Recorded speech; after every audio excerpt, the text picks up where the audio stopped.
On the iHeartRadio app. Think It Up is an initiative to activate student-powered, teacher-led learning projects. Students and teachers, how can you spark great learning experiences in your classrooms today? Join at thinkitup.org. Is this the time? This is the KBLA Sports Minute with Ray Richardson. I'm a bad man.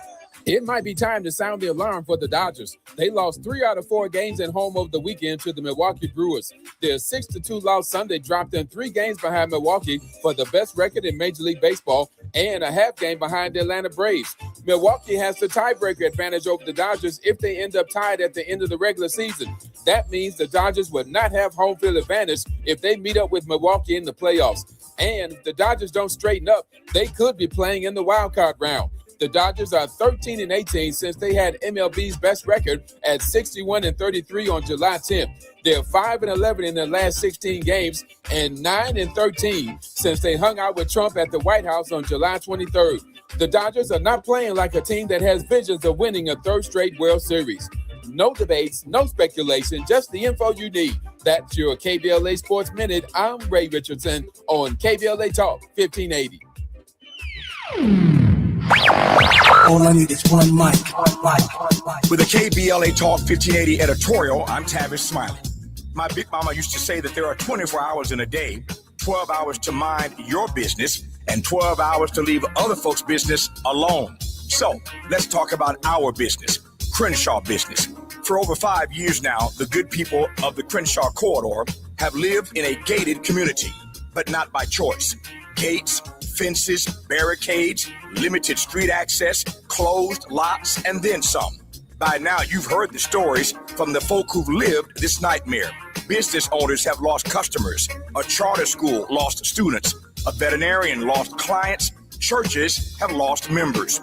And still, Procrastination Crenshaw sits unfinished. And when I say sits unfinished, I mean sits unfinished. Nobody was seduced by the Jedi mind trick they tried to play when they ran that headline on the front page of a local black newspaper about the project restarting in weeks. I mean, come see for yourself. The only trucks on Crenshaw are deconstruction trucks. It took a minute, but to her credit, LA Mayor Karen Bass showed up and she's leaning in on getting our parking back. But think about this for just a second. LA is not Chocolate City, and yet we are blessed to have a black mayor and a black city council president. But where is the black city council president? Where is Marquise Harris Dawson? This is his project in his district, but he has been strangely quiet. Did you notice in the recent Los Angeles Times story about Procrastination Crenshaw that neither Marquise Harris Dawson nor Destination Crenshaw had a word to say on the record? The silence was deafening. When people ask me why the silence, all I can say is, good question. As a reminder, the Crenshaw Corridor community sent him a letter, and it laid out real demands. A public timeline, relief for the businesses that have suffered, and an audit.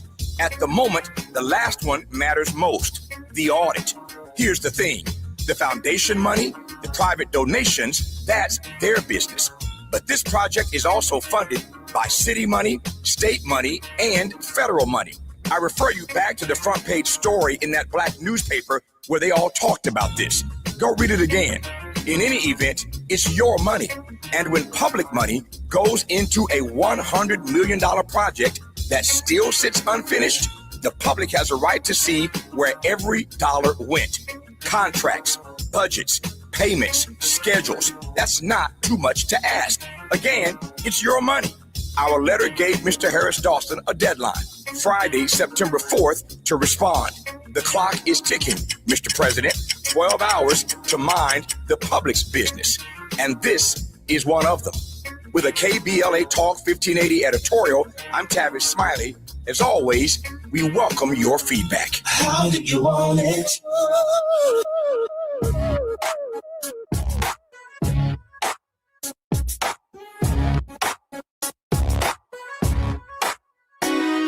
Jesse Jackson Jr. Show. The Jesse Jackson Jr. Show. The Jesse Jackson Jr. Show.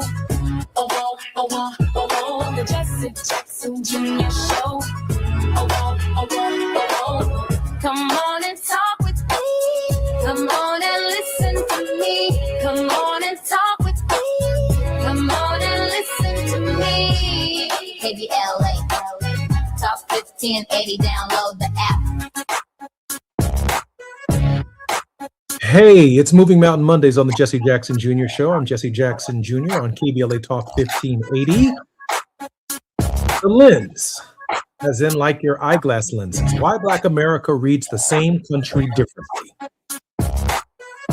In 1903, W.E.B. Du Bois handed America a diagnostic instrument, and this country has spent 123 years refusing to pick it up. He wrote that it is a peculiar sensation, this double consciousness, this sense of always looking at one's self through the eyes of others, of measuring one's soul by the tape of a world that looks on amused with contempt and pity. Notice the tape. We did not manufacture it, we did not calibrate it, and yet it is the instrument by which we are told what we weigh. And notice the disposition of the man holding it, not hatred, amusement. Hatred concedes a serious threat. Amusement concedes nothing. But Du Bois did not stop at the wound. He told us what the strife was for. He said the history of the American Negro is the history of this longing to merge his double self into a better and truer self, and that in this merging he wishes neither of the older selves lost. He simply wishes to make it possible for a man to be both a Negro and American. Hold on to that word for just a minute, both. He did not stop being African. In fact, he's buried in Africa. He did not stop being American. He asked for a grammar in which the conjunction would hold. If this were only a poet's melancholy, it would leave no material to trace. It left one. The trace is in our own name. African, colored, Negro, Black, African American. No other community in this republic has changed its collective name 5 times in 400 years. That's not fashion. That's a people reaching again and again for an adequate word to describe a condition, and finding every word they were handed had been cut on somebody else's tape. Dr. King saw the same structure from the pulpit, children of two cultures, Africa and America, and warned that in the search for wholeness, too many of us embrace one side of our nature. The temptation is not the doubleness. The temptation, Dr. King argues, is the amputation. Then in December of 1988 in Chicago, the diagnosis became remedy. More than 75 Black organizations convened by Dr. Ramona Edelin of the National Urban Coalition put a proposal on the table. Change the vernacular. My father did what he believed in. He carried it to the country. His argument was structural, not sentimental. He said that to be called African American was cultural integrity, that it puts us in our proper historical context, that every ethnic group in this country has a reference to some home base, some historical and cultural base. Every other group in America is named for a place. Italian Americans, Irish Americans, Chinese Americans. Only we were named for a pigment, and the pigment is not a lineage.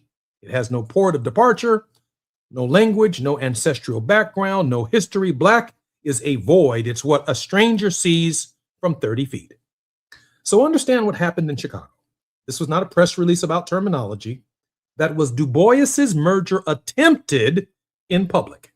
African the base, American the birthright, neither of the older selves lost. In the space of a single hyphen, my father proposed a grammatical solution to a psychological wound, because a people who cannot name themselves cannot fully author themselves.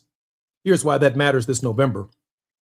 From 1619 forward, we've not merely experienced American history, we've interrupted it and we've interpreted it always through the double lens, which means every issue on this year's ballot arrives already split in two.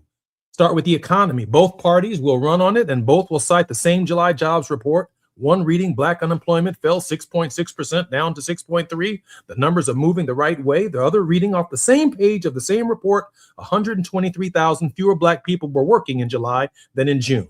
The rate improved by subtraction. A man who stops looking stops being counted, and you can remove a people from a statistic without removing them from the hardship. At 6.3 against 3.6 for white workers, we still carry nearly twice the amount of unemployment, the same ratio my father was preaching about before I was born. Then look at the ballot itself. On the reading, 1965 solved it. Shelby County in 2013 retired scaffolding no longer needed. The other pre-clearance was the load-bearing wall. When it came tumbling down on the states, they filed the same bills. Then Brnovich narrowed Section 2, then Calais in April. And watch what April brought. By the end of May, Louisiana had eliminated one of its two majority Black districts. Georgia called a special section. At least 9 states redrew their maps. A majority Black district existed in the spring and will not exist in November, and the machinery that removed it never once had to say why.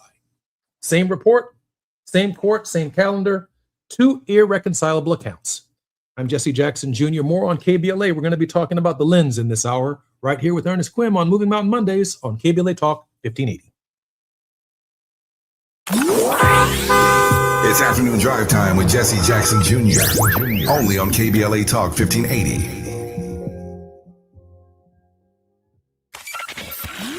Just in case you missed our Procrastination Crenshaw Town Hall. I'm an Eaton Fire hero. I was trapped there January 7th, 2025. So I was awarded the Carnegie American Red Cross and the Kiwanis Lifesaver Award. So to me, this looks like a slow burn. Where you constantly see Dr. Hardy, Patrick Caldwell, Mr. Smiley here. Their business is slowly impacted. Now in Altadena, it was a quick burn. Everybody left. Everybody got priced out. They didn't have enough money to stay afloat. They couldn't rebuild their property. So to me, this is a target for the developers. In my opinion, having been in Altadena for 18 months, still today, I still feed all of those people there because they're still displaced because they can't afford to come back. So what do? They move down to the Inland Empire, or they just call it a day and they go back to another state. So it's important to hold leadership accountable because as of right now, they've abdicated their responsibility. They just show up for the cameras and they don't even come to see you. Keeping them in check. We're KBLA Talk 1580.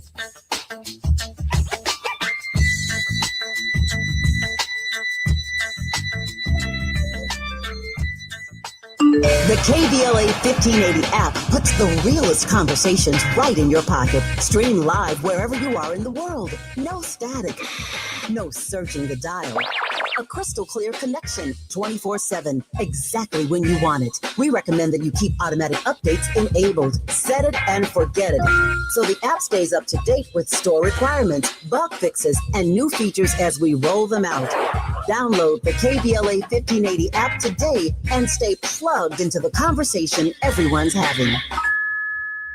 Are you drowning in IRS tax debt? With Civic Tax Relief, they were able to save me upwards of $80,000 that I would have had to pay had I not reached out to them. Get ready for a toll-free hotline. Take advantage of new IRS tax forgiveness programs that may protect you from IRS collection agencies. I owe the IRS $37,000. They have the power to garnish your wages, put liens on your property, and levy your bank account. Civic Tax Relief can help protect you from the IRS. Civic Tax Relief basically represented me against the IRS. By the time everything was completed, I didn't owe the IRS anything. Find out about the Fresh Start program that is now available through Civic Tax Relief. Civic Tax Relief's special tax hotline can help you discover all the relief programs available for free. I would recommend anyone who has a tax problem to contact Civic Tax Relief. Just call 800-285-3500, 800-285-3500. Don't wait. Call now. 800-285-3500, 800-285-3500. brothers and sisters. There is no denying that we've always been the conscience of this country. KBLA Talk 1580 is progressive talk radio built for our community, by our community, and with hosts who look like you, live near you, and care about what you care about. 50,000 watts of truth right here in Southern California. KBLA Talk 1580. Listen live on your AM radio dial at 1580 or stream us live on our KBLA1580.com website or on our free KBLA 1580 app. Unapologetically progressive. Now back to more of Jesse Jackson Jr. on KBLA Talk 1580. The Jesse Jackson Jr. Show.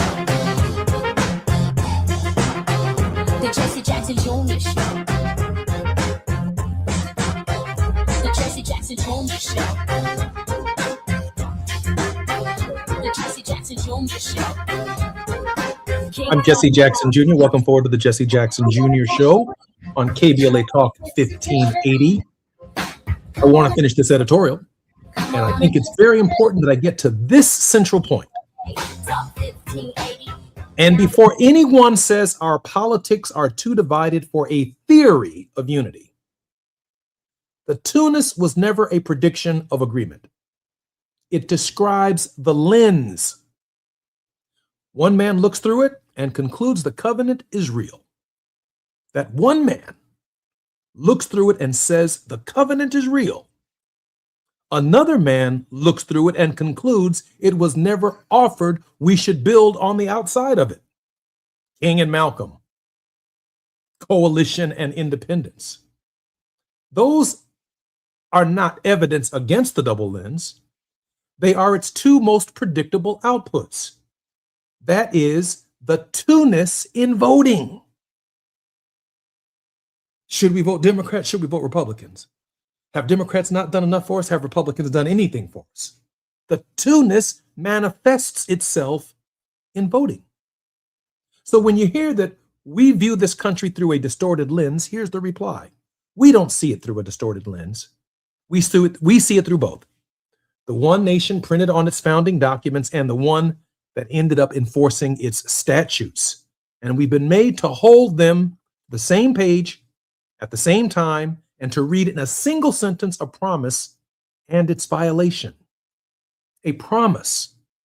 All men are created equal, and its violation that it did not apply to us. We are African, then colored, then Negro, then Black, then African American. 5 names in 400 years, each attempt to say in one word what this republic has never said the courage or had the courage to admit in a whole constitution. That it made us both, and it owes us both, but it has settled neither. Moving Mountain Mondays with Ernest Krim. Ernest Krim is an Emmy-nominated producer, a public teacher, anti-racist educator, and hate crime victor who uses Black historical narratives to empower and educate through a culturally equitable lens. Mr. Krim has more than 4 million followers on various social media platforms as of 2024. Ernest, welcome forward to the show. Well, thanks again for having me, brother. Brother, give me your thoughts on the duality of what it means to be Black American, African American, Negro American, our sense of two-ness, the two consciences. I think the fact that we've had to figure out different ways to describe ourselves over time gives merit to our unique cultural experience in this country. And I think that one of the things that I reflect on as you read your editorial and the profound words of Dr. Du Bois is what we have to, for one, make sure we equip parents with in this back to school season. And I think one of the most important things is to ensure that we are aware that we're building this bridge so that staff members, teachers who are addressing our kids, especially if they are in a diverse school or where they are the minority, that we are aware that throughout this country, throughout this summer, throughout this year, we have been bombarded with news in our community of Black bodies hanging from trees, being found in rivers and lakes and various bodies of water, being found dead. This feels to many of us like it must have felt comparatively, but of course not exactly the same, in 1955 when Emmett Till's body was discovered accidentally. We have to ensure that when we are in these spaces and our kids go in these spaces, that we're not sacrificing ourselves so much that we forget that we have to make sure they know what we have endured. And because of that, they have to make sure they address our kids with through the context of the unique experience that they have. What programs, what procedures are in place to make sure that our kids' social, emotional needs are being met at this moment? With respect to the indigenous community, that is really the only community that can relate in some form or fashion of what we've experienced and what we continue to experience. My reflection beyond that is simply to say that I am here today as a public teacher and independent teacher because it was too difficult for me to continue to navigate this double consciousness. Because the more outspoken I became, the more I felt I had to speak up for my kids, the more I didn't fit in that space anymore. Because when you begin to speak out in defense of your people, you know that you become a target, especially when you are in these spaces. The term I think of in this moment, it was coined by Dr. William A. Smith in 2003 called racial battle fatigue. And this explains how, and I'm quoting, how constant exposure to racism, microaggressions, and hostile environments wears down a person's health and well-being over time. Symptoms can include physical things like headaches, high blood pressure, trouble sleeping, muscle tension, extreme exhaustion, psychological effects, anxiety, depression, frustration, hypervigilance, and loss of self-confidence. And behavioral effects could be social withdrawal, trouble focusing, irritability, and lack of motivation. And when I was in that school system, primarily the years that I was one of 2 to 3 Black male educators, primarily teaching children of color in a low-income environment, I began to feel that. And every Black person, I think, that's listening right now that works in these types of corporate spaces can relate to that. I really appreciate that. I want to talk about motivation for just a moment because it reminded me of an example in Dallas. Former Dallas school principal Chandra Hooper Barnett was removed from her position and subsequently rehired by the district to lead a different campus. The controversy centered around a racially segregated meeting that she held with Black students regarding the school's academic rating. In October of 2025, Hooper Barnett, the principal of Woodrow Wilson High School, called a meeting strictly for Black students to discuss the school's academic performance. The backlash. Parents reported that the principal unfairly blamed Black students for bringing the school's grade average down from a A rating to a B rating.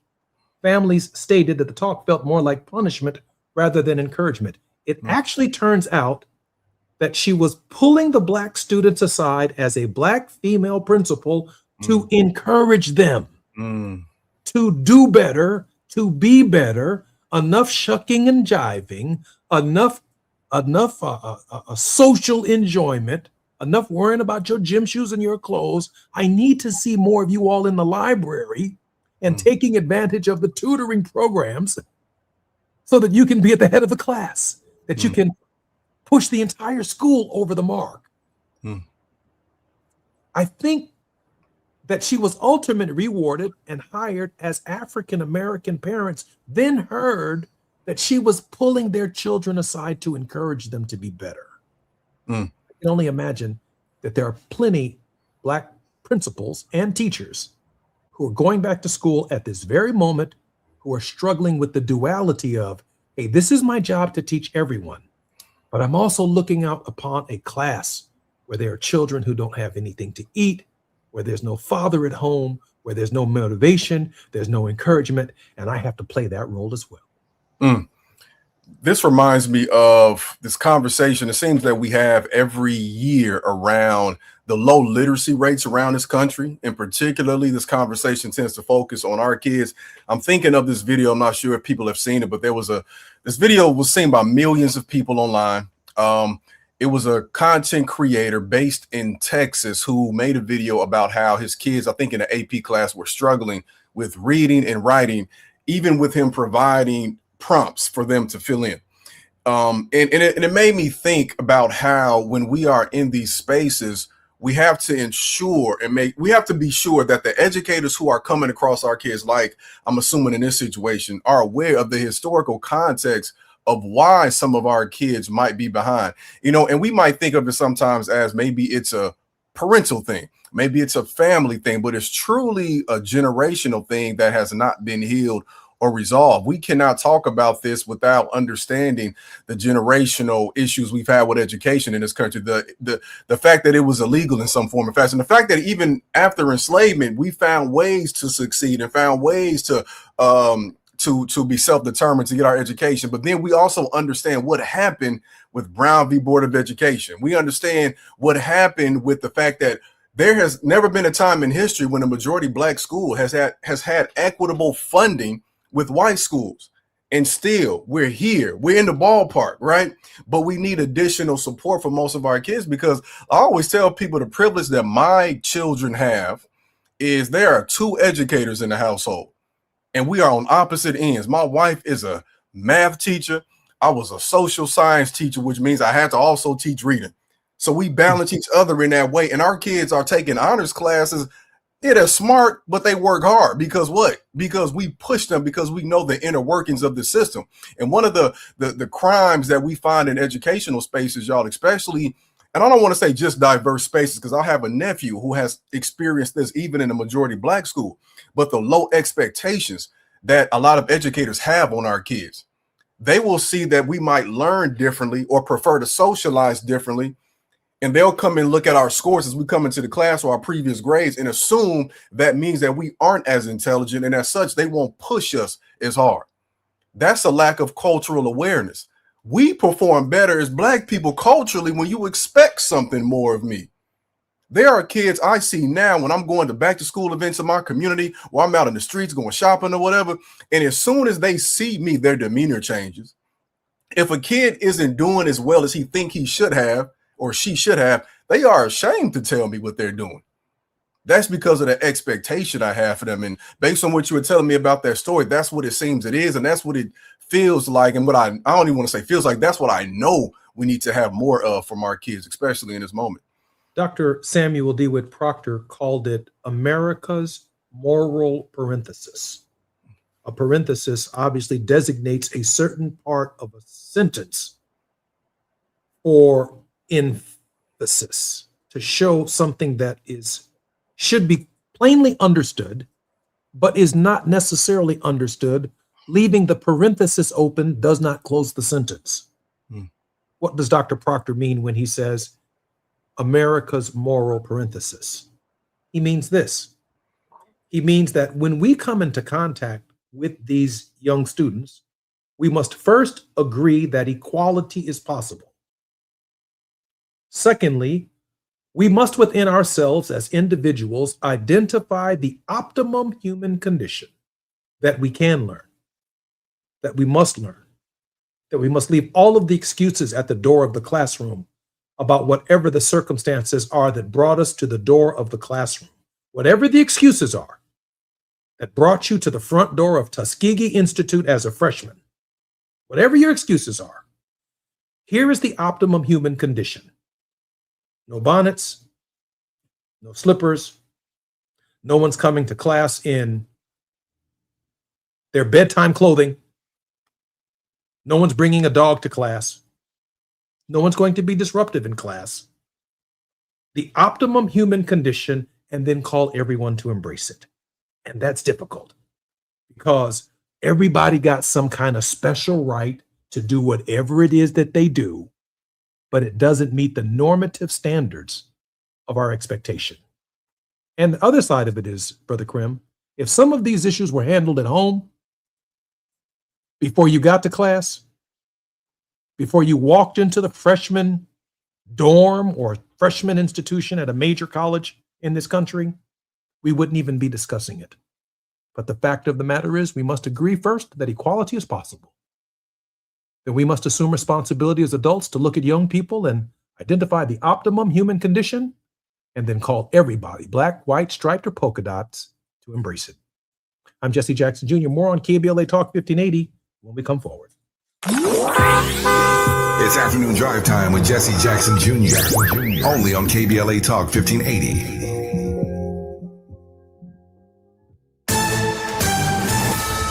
I'm Amber Payton with BIN News Now. Chicago Southside residents are protesting a proposed development at the former Southworks steel plant. Opponents fear it could become a data center, while Black Mayor Brandon Johnson says the developer describes it as a research campus. They would be strictly bound to the executive order that I have put forth to provide stronger regulations. Johnson says any data center would violate his moratorium on new facilities. HBCU Virginia State University President Makola Abdullah is responding after 5 people were shot outside a campus dorm over the weekend. Police arrested 19-year-old Cameron Harris, who faces several felony charges. And opening statements are underway in Las Vegas in the murder trial of Dwayne Keefedy Davis, who was accused of orchestrating Tupac Shakur's 1996 killing. Davis faces life in prison without parole if convicted. Get BIN News now on demand 24/7 on the iHeartRadio app. Think It Up is an initiative to activate student-powered, teacher-led learning projects. Students and teachers, how can you spark great learning experiences in your classrooms today? Join at thinkitup.org. Is this the tiger? This is the KBLA Sports Minute with Ray Richardson. I'm a bad man. It might be time to sound the alarm for the Dodgers. They lost 3 out of 4 games at home over the weekend to the Milwaukee Brewers. Their 6-2 loss Sunday dropped them 3 games behind Milwaukee for the best record in Major League Baseball and a half game behind the Atlanta Braves. Milwaukee has the tiebreaker advantage over the Dodgers if they end up tied at the end of the regular season. That means the Dodgers would not have home field advantage if they meet up with Milwaukee in the playoffs. And if the Dodgers don't straighten up, they could be playing in the wild card round. The Dodgers are 13-18 since they had MLB's best record at 61-33 on July 10th. They're 5-11 in their last 16 games and 9-13 since they hung out with Trump at the White House on July 23rd. The Dodgers are not playing like a team that has visions of winning a 3rd straight World Series. No debates, no speculation, just the info you need. That's your KBLA Sports Minute. I'm Ray Richardson on KBLA Talk 1580.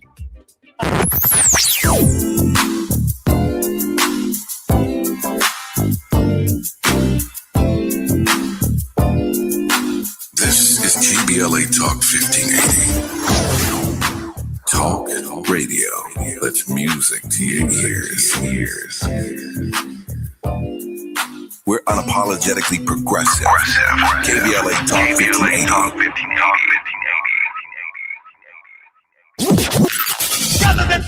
In a world full of noise, one station keeps it real. KBLA Talk 1580, where the conversation goes deeper, the voices sound like yours, and the issues that matter most to our community take center stage. Progressive, powerful, unapologetically us.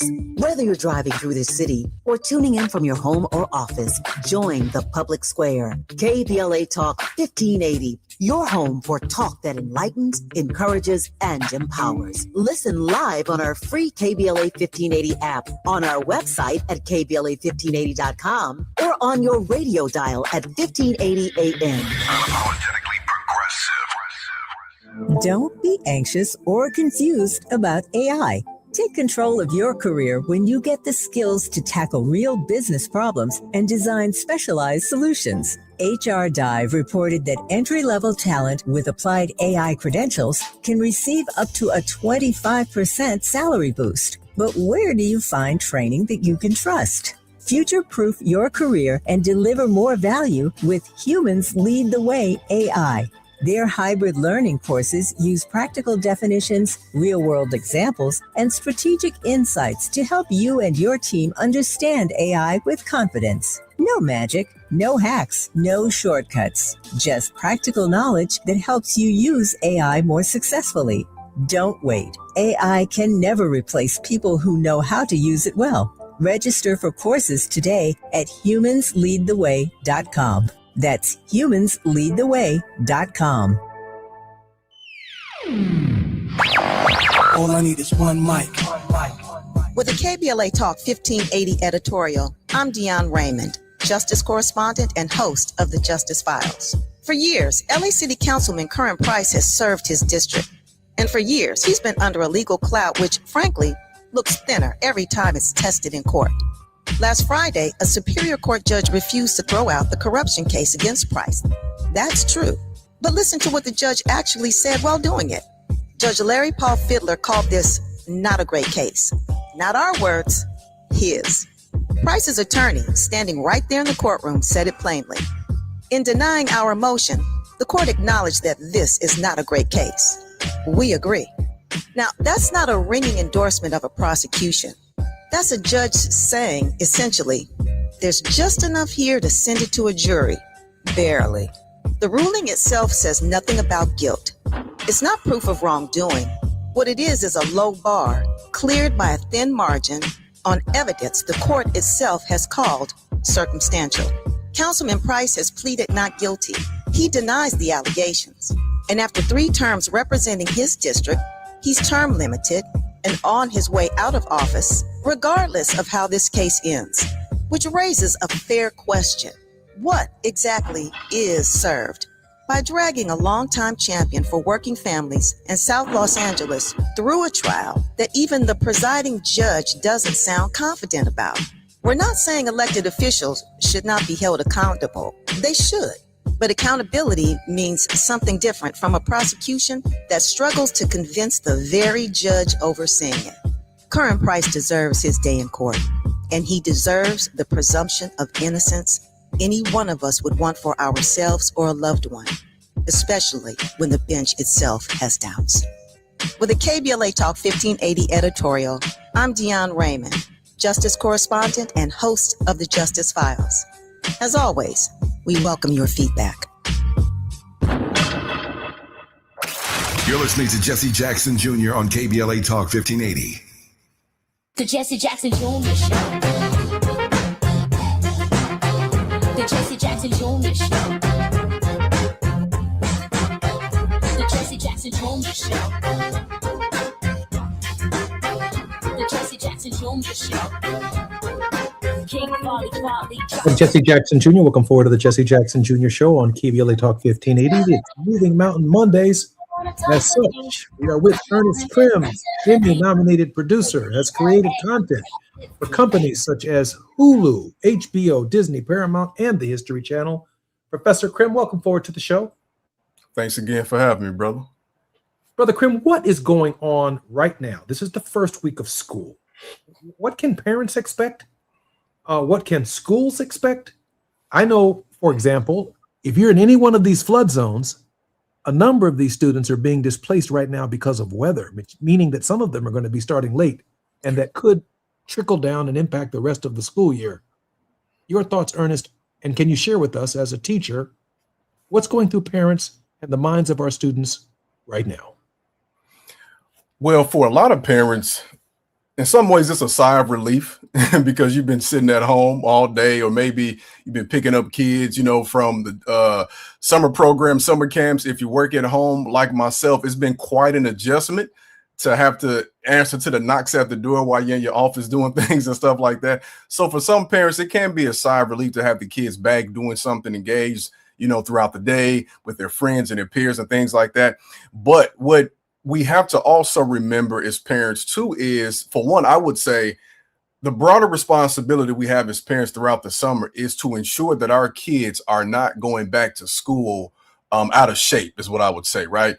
Imagine if you played in the NBA, and even if you won the championship, you played to like mid to late June, and you don't touch a basketball again until the season starts the next season, right?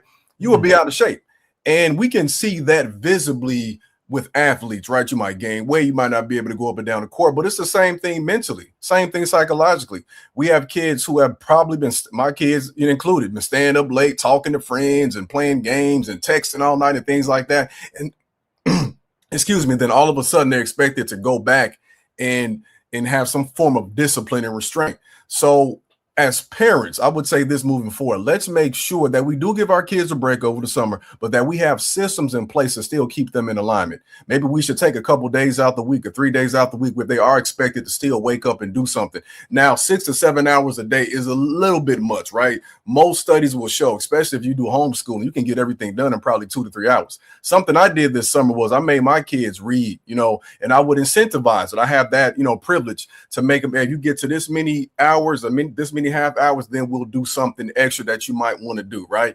Have conversations with your kids. I subscribe to physical newspapers. I make my kids read newspapers. I make my kids understand what's going on around the world, right? So that when they come back in fall, they don't have that deficit of maybe being behind in learning. And always prepare your kids for that next grade that they're going to. So if they end in 7th, have them reading, and I would honestly go above that, 9th grade, because we don't want to prepare them for the next level. We want to prepare them beyond that, right? But now that we're going back, we need to be asking our educators a lot of questions. My question for educators all the time is, how do you make sure you're exposing our kids to, to diverse people in history? What are you doing to prepare our kids for life outside of school? Educators have to know you're teaching the whole child. All right. Our kids don't come back to school not having experienced any of this trauma. Where we are right now in the Chicago area, I saw ICE going into schools in East Chicago, Indiana, the first couple days of school. Like, these issues exist here. We're talking about tornadoes. We're talking in Cali, earthquakes, wildfires. We have kids who may not have running water, right? Access to taking a shower, access to food. So I want educators to be checking in with the kids. I want them to make sure they're spending that first week or so getting to know them, getting to understanding what their summer was. Because before you can actually teach the kid, you have to know the kid. You have to make sure you're meeting them where they are. And for parents, let's be as proactive as possible. These are our babies. This is our future.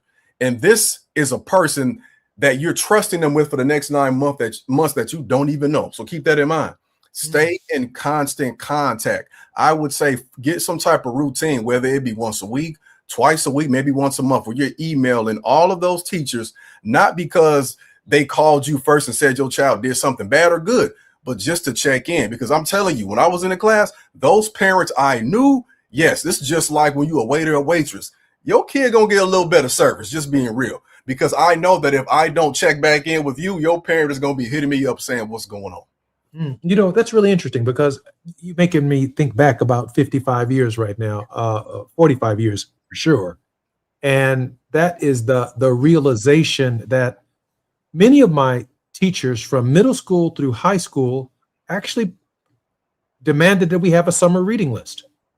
I mean, we came back to school kicking. We didn't come back to school exhausted from everything we did during the summer. Can't believe we back in class again. No. There was homework assignments on day one. There were reports that were coming close to being due, and expectations from the teachers who actually gave us summer reading assignments because they recognized exactly what you said. You cannot ask an athlete to put a basketball down and wait till the beginning of the next season to come in cold off of no practice. And that's true of reading too.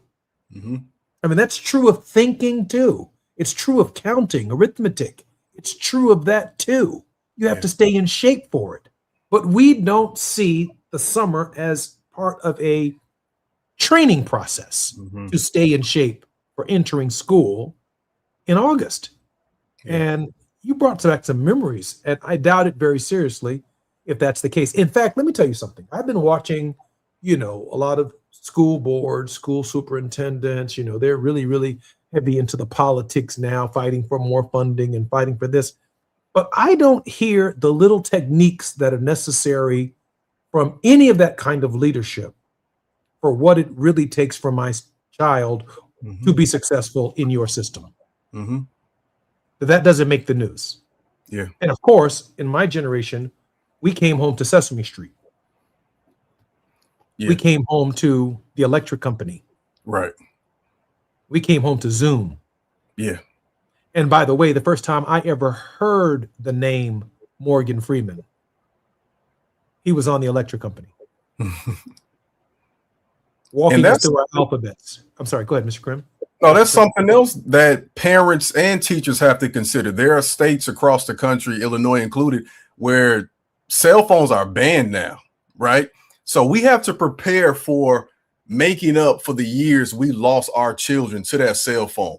We're talking from 2012 to now 2026, where the endpoint is coming. So we're talking about a 15-year whole generation, mostly Gen Z, some Gen Alpha, where these kids were reading, but they weren't reading books, reading phones, text messages, Snapchats, scrolling all day, not taking the time to sit still and process. Kids are getting phones younger and younger, 6, 7, 8, 9 years old. They're not going home to watch and engage with something educational. And if they are, it's being played on a loop on a streaming site.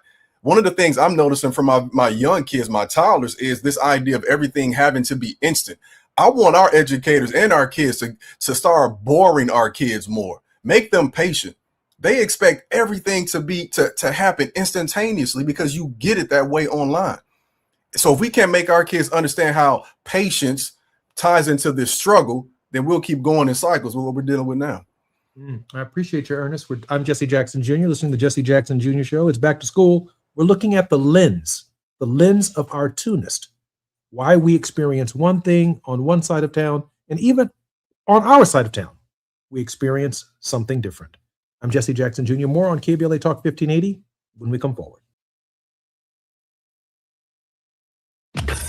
While you're stuck in traffic, we can at least bring you up to speed on the news of the day. You're listening to Jesse Jackson Jr. only on KBLA Talk 1580.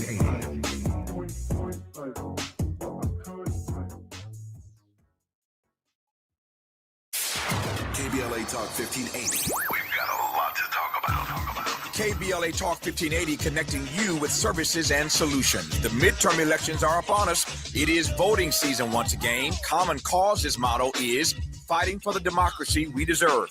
In service of that goal, Common Cause puts its state and national policy expertise, massive network of grassroots supporters, and nonpartisan approach into action to strengthen our democracy against the challenges we face today. They work at every level of government on priorities that impact each of our lives, like defending the right to vote, limiting big money's influence on our elections, holding public officials accountable, and more. Common Cause is a nonpartisan grassroots organization dedicated to upholding the core values of American democracy. They seek to empower all people to make their voices heard in the political process. This election may be the most important one ever. If you'd like to make a donation or volunteer in service to the Constitution, please visit commoncause.org. That's commoncause.org. This is a community call to action from KBLA Talk 1580.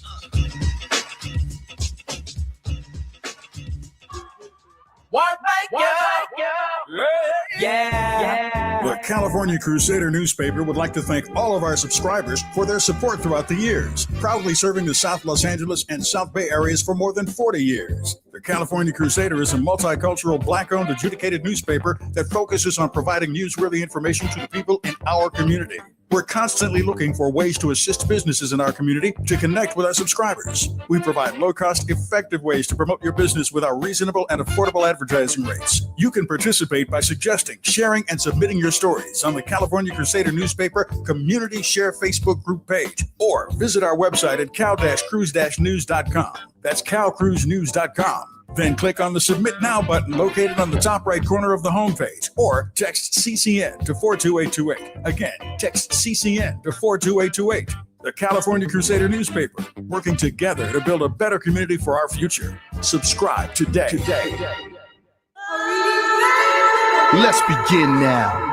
Are you looking for quality child care? If you are, boy, do I have the place for you. Holy Trinity Child Care Center in the City of Champions is where your little ones become big thinkers. Music that makes their little heart shine, as well as dietitian-made meals every day. I guess it's safe to say your babies will be well-fed as well as well-led. We accept bundles of joy from 18 months to 5 years old. Subsidies are accepted, and we're just minutes from the legendary SoFi Stadium. Miss Shepard's team at 9300 Crenshaw Boulevard is now enrolling. All you got to do is call 323-757-4850 or visit HolyTrinityCCC.com. At Holy Trinity, we champion your child's heart, mind, and spirit every single day.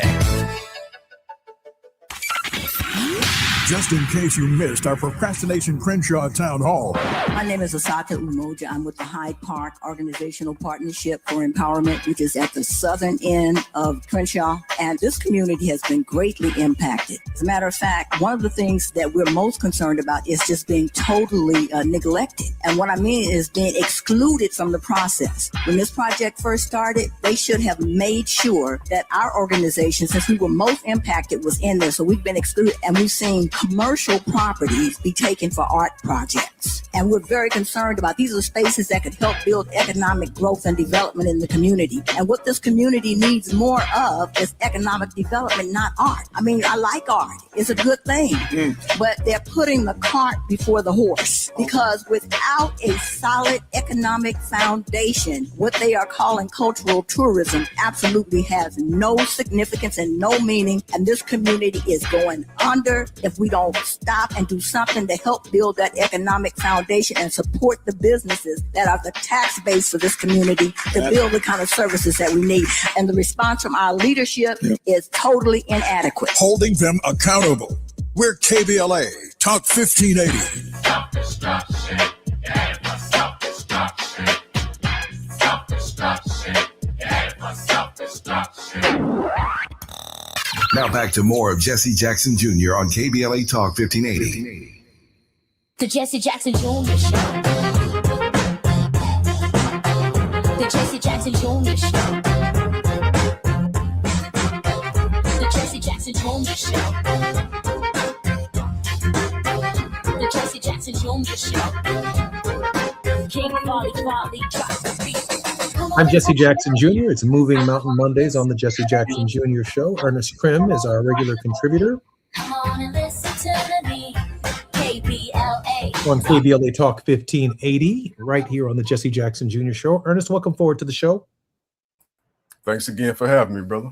Hey, Ernest, I want to establish some standards, some expectations that I think matter.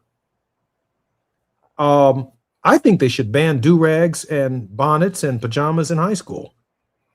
I don't think any children should be going to school looking unkempt. We're preparing kids for college.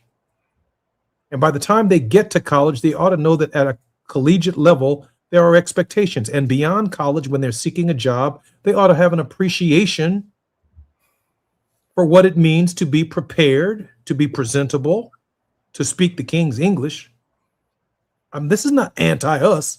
I'm down with us. But let me tell you something I've also noticed. Whether you're in Los Angeles, in Crenshaw, or whether you are in Atlanta, Georgia, or some of these communities in New York, where we have created some amazing talent in terms of our rappers and rap genre. Almost all of them in my generation, since the genre was relatively new when I was young, started out from the streets. They all had a certain behavior, a certain swag, but you know what? I now see them, those rappers in my generation, showing up at the college graduations of their own children. And their children are not wearing do-rags, bonnets, or anything like that.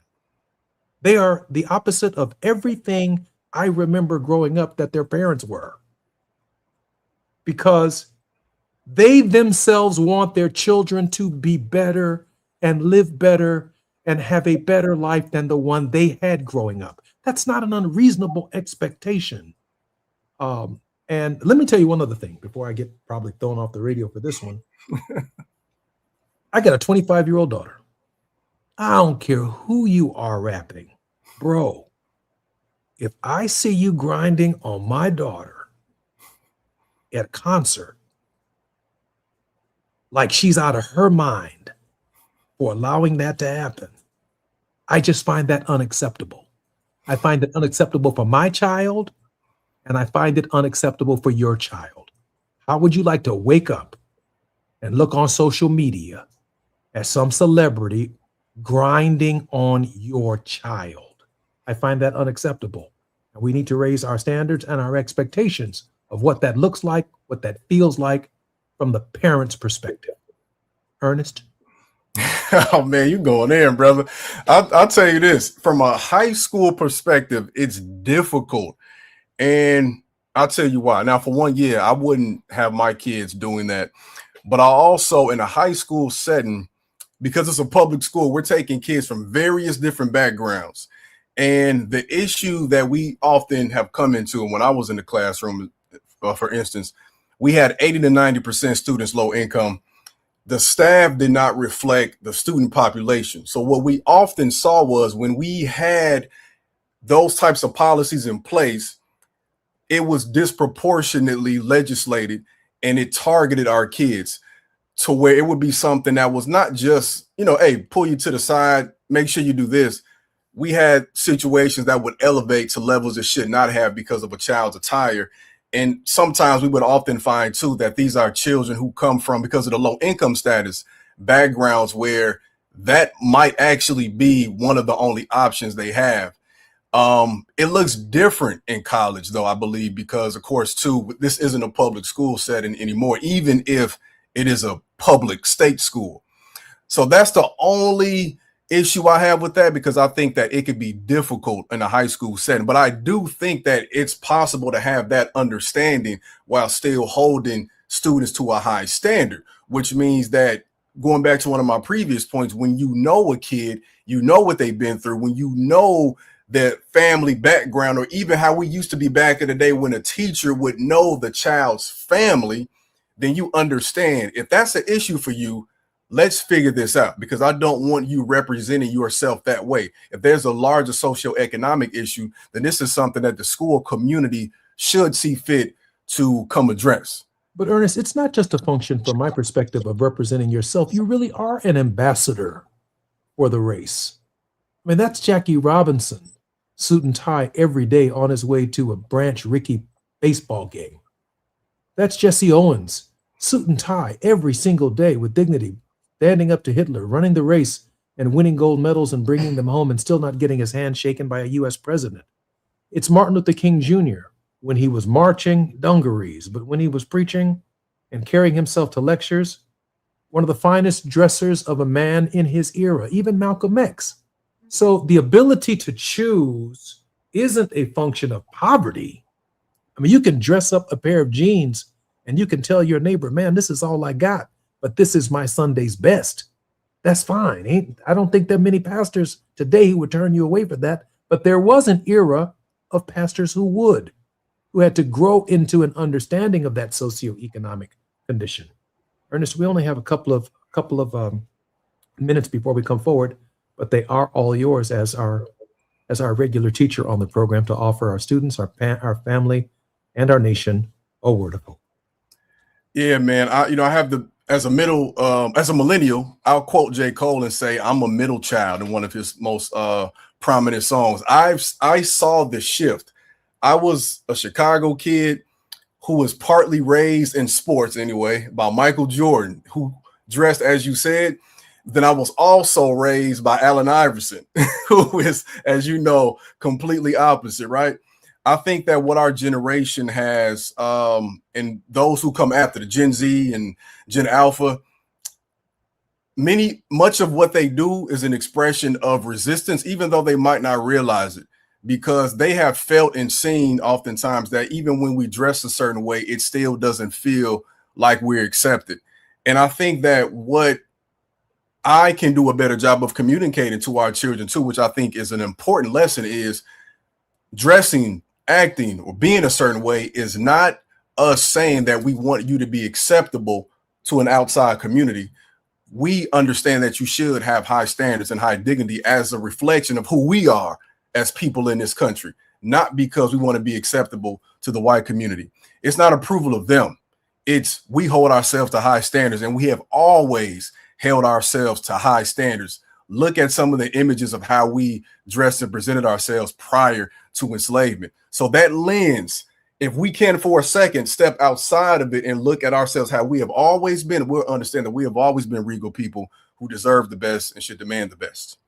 Dinah Washington, Diane Carroll, Aretha Franklin, Mahalia Jackson, the women of that generation, Coretta Scott King, the women of that generation and how they carried themselves mattered. I'm Jesse Jackson Jr. You've been listening to the Jesse Jackson Jr. Show. When we come forward, It's still Moving Mountain Mondays on the Jesse Jackson Jr. Show. Reverend Teresa Terry Hord Owens will be our regular contributor and guest, and we're going to talk about plagiarism and the double standard for some folks in the academy that's very different than how we're treated. I'm Jesse Jackson Jr. More on KBLA Talk 1580 when we come forward. KBLA 1580 Santa Monica. I'm Amber Payton with BIN News Now. Chicago Southside residents are protesting a proposed development at the former Southworks steel plant. Opponents fear it could become a data center, while Black Mayor Brandon Johnson says the developer describes it as a research campus. They would be strictly bound to the executive order that I have put forth to provide stronger regulations. Johnson says any data center would violate his moratorium on new facilities. HBCU Virginia State University President Makola Abdullah is responding after 5 people were shot outside a campus dorm over the weekend. Police arrested 19-year-old Cameron Harris, who faces several felony charges. And opening statements are underway in Las Vegas in the murder trial of Dwayne Keefedy Davis, who was accused of orchestrating Tupac Shakur's 1996 killing. Davis faces life in prison without parole if convicted, describes it as a research campus. They would be strictly bound to the executive order that I have put forth to provide stronger regulations. Johnson says any data center would violate his moratorium on new facilities. HBCU Virginia State University President Makola Abdullah is responding after 5 people were shot outside a campus dorm over the weekend. Police arrested 19-year-old Cameron Harris, who faces several felony charges. And opening statements are underway in Las Vegas in the murder trial of Dwayne Keefedy Davis, who was accused of orchestrating Tupac Shakur's 1996 killing. Davis faces life in prison without parole if convicted. Get BIN News Now on demand 24/7 on the iHeartRadio app. Think It Up is an initiative to activate student-powered, teacher-led learning projects.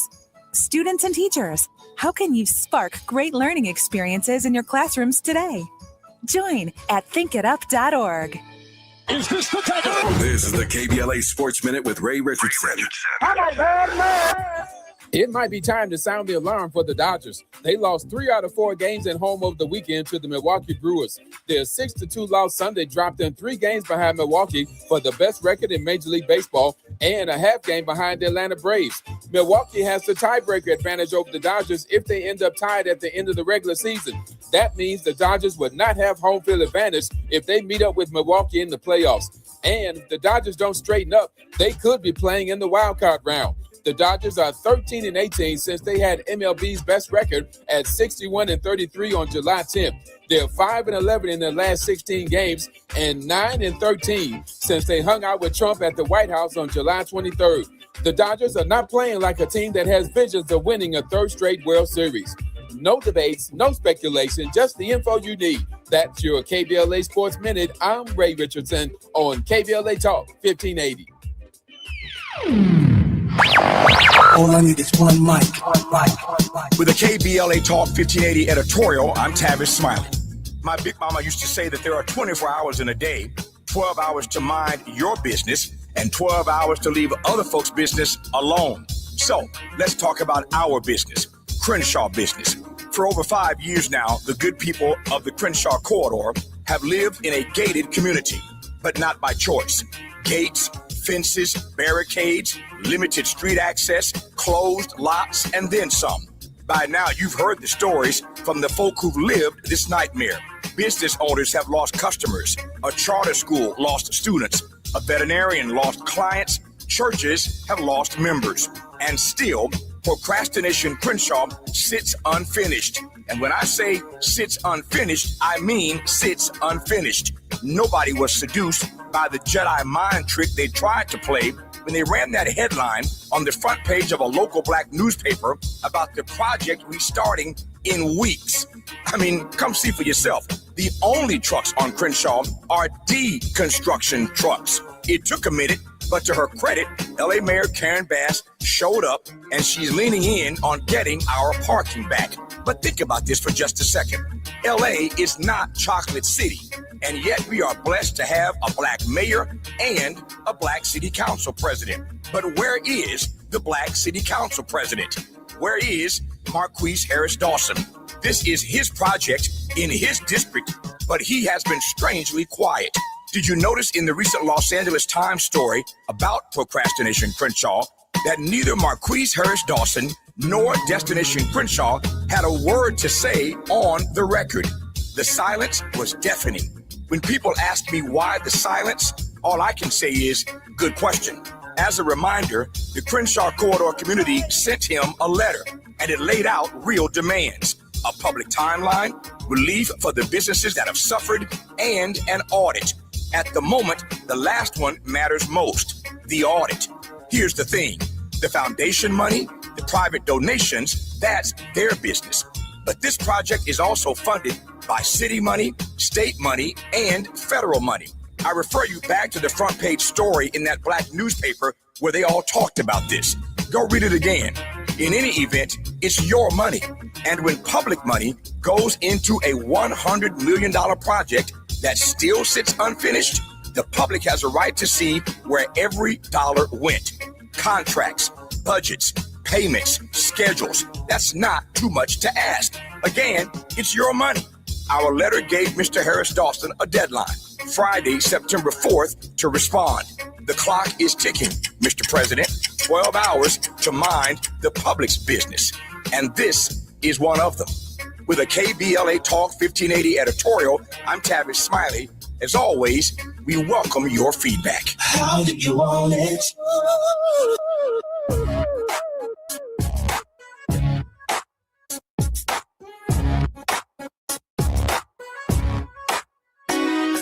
The Jesse Jackson Jr. Show. Oh, oh, oh, oh. The Jesse Jackson Jr. Show.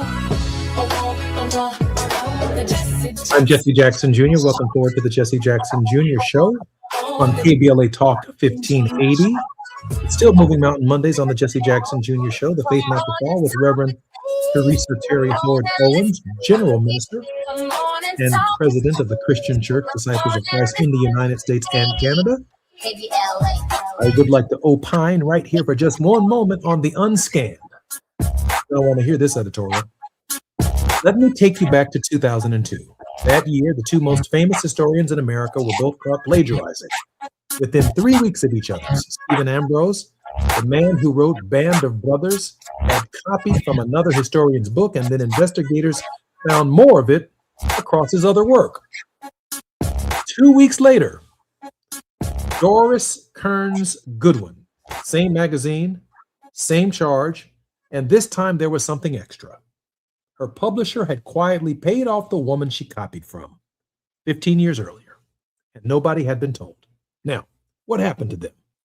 Godwin lost a few speaking dates. A university took back a commencement invitation. She stepped away from a news program for a while, and then she published Team of Rivals. Steven Spielberg turned it into a movie. She published 3 more bestsellers. She went back on television, and today she's one of the people this country calls on to explain the American character to us. She's more famous now than she was before she got caught. There was a third man that year, Joseph Ellis, Pulitzer Prize winner. It came out that he had been telling his student for years that he fought in Vietnam. He never went. He served at West Point, and he told those war stories in his own course on the Vietnam War. He was suspended for 1 year. He gave up his chair. Then he came back to the faculty. He kept his Pulitzer Prize, and he published 6 more books. Now, I want to be fair because one man that year really did fall, Michael Belsiles at Emory. He lost his job and they took back his Bancroft Prize. But here's the difference. Belsiles didn't borrow somebody's paragraph. He was found to have falsified the historical record itself. That's a different order of offense. That's called fraud. So there's your 2002. 4 white men, 1 fell for fraud. 3 others came back, and 2 of them came back even bigger. And here's the thing I want you to hold on to. Nobody hunted them. There was no fund set up to audit them. There were no anonymous complaints filed within 2 universities at the same time. Nobody ran their dissertations through software as part of a campaign. Somebody read their books and noticed. Now, come forward 21 years, December 2023. Claudine Gay testified before Congress. Within weeks, activists published plagiarism allegations against her dissertation, a document that had been sitting in a Harvard library since 1997. Harvard reviewed it and listened closely to what Harvard actually found, inadequate citation, duplicative language, and no violation of its research misconduct standard, she resigned in 28 days. Now let me give you the comparison that ought to be on the front of every page in the nation. In 2007, the president of Southern Illinois University, Glenn Pochard, was accused of plagiarism in his dissertation. I was in Congress with Glenn Pochard. A faculty panel looked at it and found citation errors caused by carelessness, not intent. That is substantively the same finding Harvard made about Claudine Gay. The SEIU board voted unanimously to keep him. The chairman called him a man of personal integrity. He served 7 more years as president, 28 days, 7 years, same finding. And then this month, Jason Arday, 41 years old, the youngest Black professor in the history of the University of Cambridge. In July, 3 national British newspapers ran investigations into his thesis, his publications, and his personal history in the days and in the space of 9 days. He resigned on August the 5th. He was found dead at his home on August the 14th. And a colleague at Cambridge who spoke with him in his final hours says Arday believed there was a playbook being used against Black academics and that he named Claudine Gay. So here's the editorial. I've gone through 200 years of this, and all in that record, I cannot find one white academic who was driven to his death over a plagiarism accusation, not one. They were embarrassed and they went back to work and they kept on selling, but it was worse than the punishment. And this is my last point. When a white scholar fails, he falls alone. Nobody looked at Stephen Ambrose and concluded that white historians can't do original research. Nobody proposed auditing every white woman's dissertation after Goodwin, a man who archived at Emory, and nobody went and checked the rest of the faculty. But within 90 days of Claudine Gay's resignation, 7 scholars had been accused, and 6 of them were Black. The man running the campaign was counting out loud. The 4th Black female scholar at Harvard resigns. And last May, he stopped counting individuals and said it plain, that Black women plagiarize at a higher rate than everybody else. That's the difference. Their disgrace stayed personal. Ours gets entered into as evidence against people who were never accused of anything. One last fact, and I'll let it go. I know my time is up. The most famous formula in Western philosophy, thesis, antithesis, synthesis, is credited to Hegel on 10,000 posters. Hegel never wrote it. Scholars corrected the record in print in 1958. That misattribution has been circulating for 189 years. No investigation, no committee, no career touched. A rule that applies to everybody is a rule. A rule that applies to some of us is a sentence. Looking for a defendant. I'm Jesse Jackson Jr. More on KBLA Talk 1580 with Terry Hort Owens when we come forward.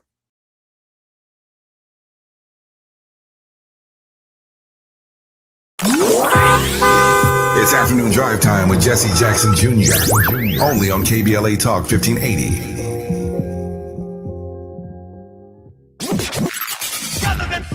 In a world full of noise, one station keeps it real. KBLA Talk 1580, where the conversation goes deeper, the voices sound like yours, and the issues that matter most to our community take center stage. Progressive, powerful, unapologetically us. Whether you're driving through this city or tuning in from your home or office, join the public square. KBLA Talk 1580, your home for talk that enlightens, encourages, and empowers. Listen live on our free KBLA 1580 app, on our website at kbla1580.com, or on your radio dial at 1580 AM. Unapologetically progressive.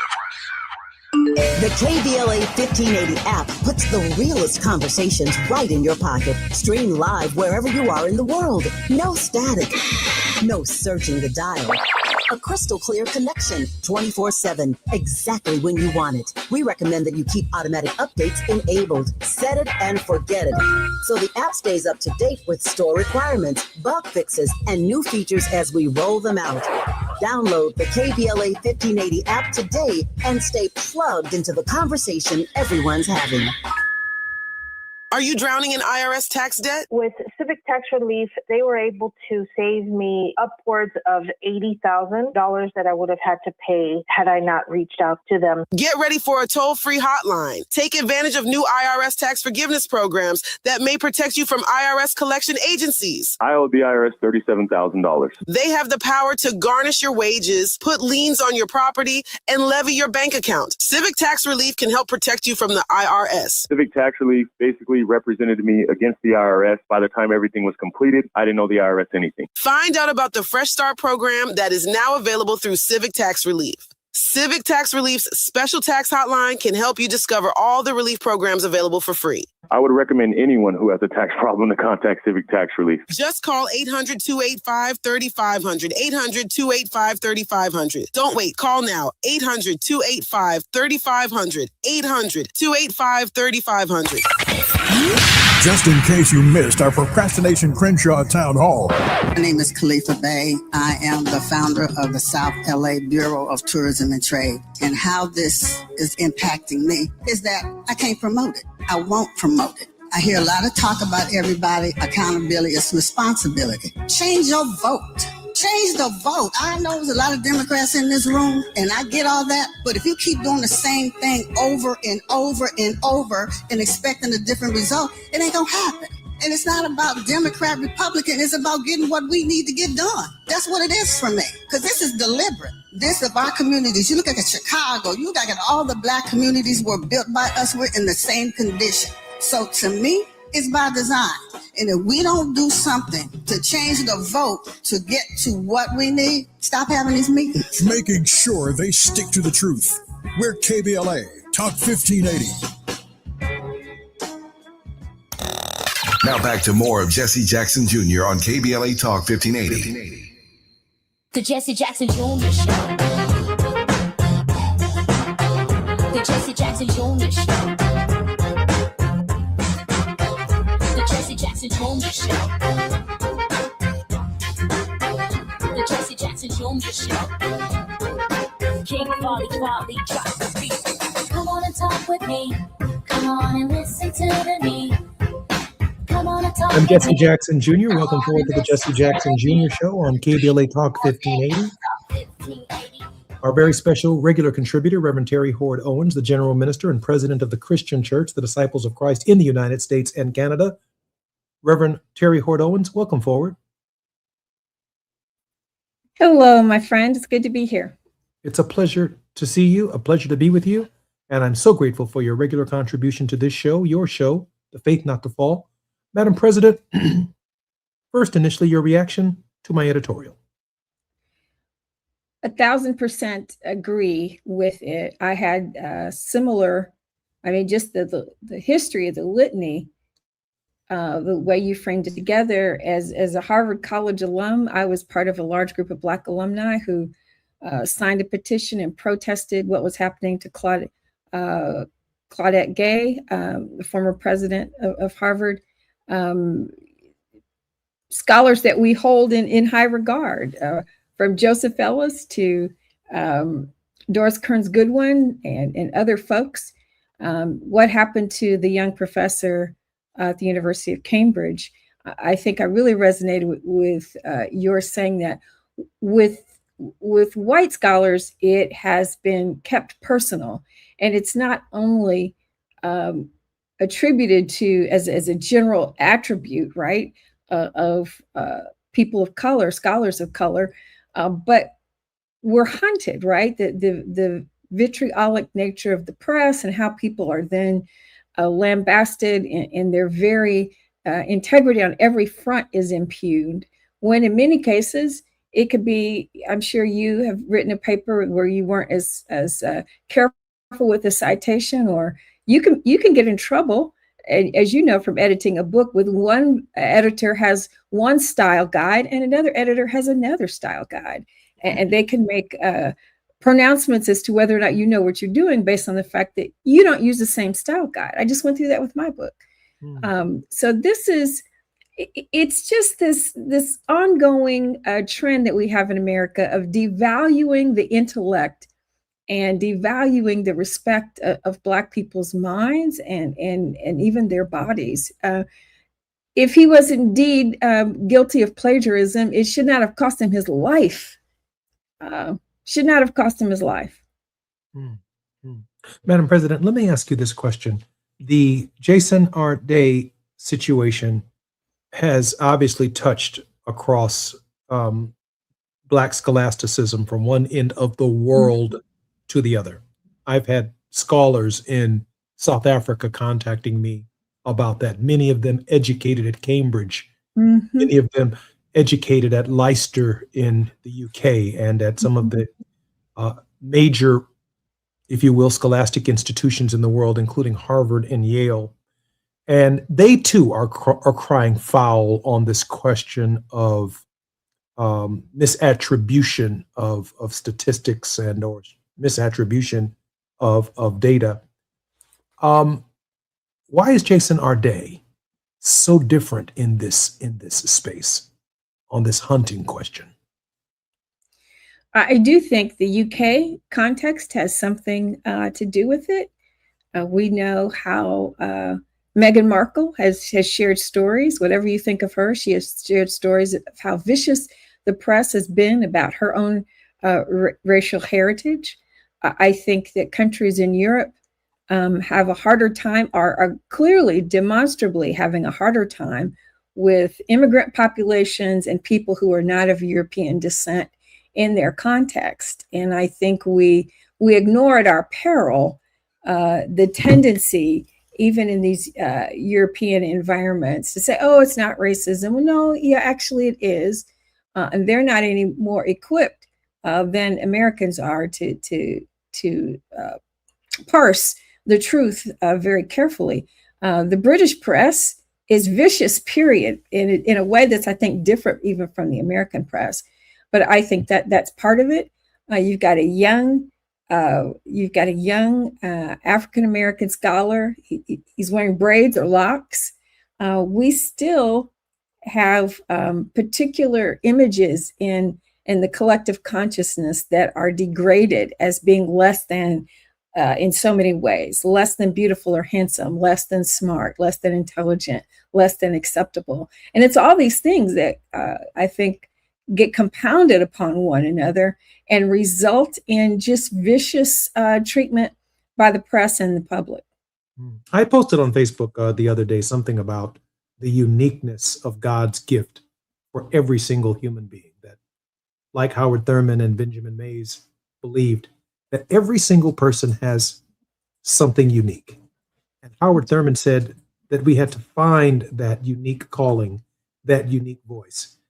And one scholar went so far as to say that if you do not accomplish what God has given for you to accomplish, it never will be done. Now, the reason I say that, he doesn't say that someone else is going to get the same thing. No, if you don't do right what you have been assigned to do, it will never be done because you never heard the inward voice of your authenticity.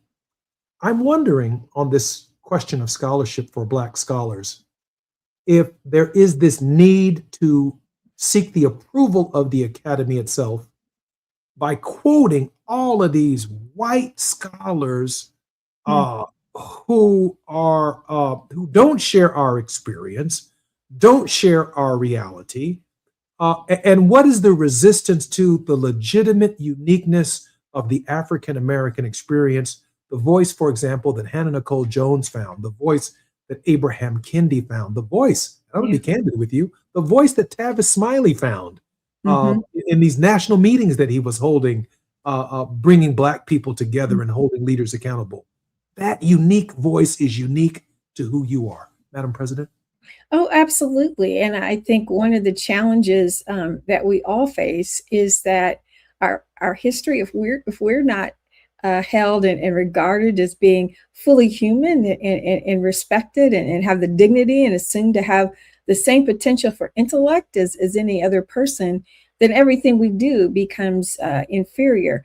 As an undergraduate at Harvard, I was an African American Studies minor, and we had to write a thesis our junior year. Josephine Wright, famed ethnomusicologist, taught our research methods course, and she drilled into us, when you choose to write about Black people or to do research about Black people in any regard, your work is going to immediately be held as suspect and inferior.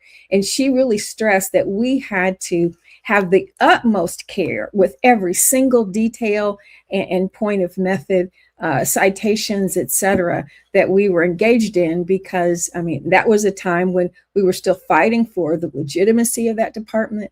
My dad's own career parallels the growth of the legitimacy, right, even of studying Black people, let alone the legitimacy of using them as resources in research. So this is another way in which racism just has its nasty claws into our society.